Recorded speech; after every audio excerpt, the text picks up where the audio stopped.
May tumatama sa likod. Stay open. Hindi masakit sa likod.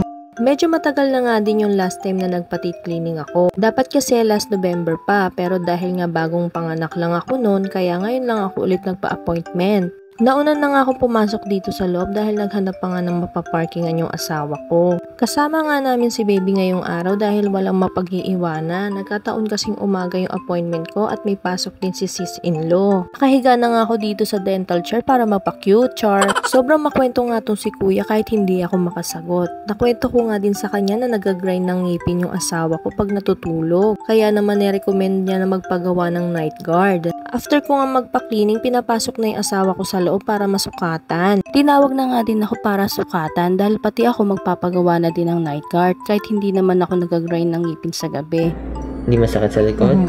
Ang hirap kaya sumagot na may nakabusol sa bibig kuya, tanong ka pa ng tanong dyan, charing.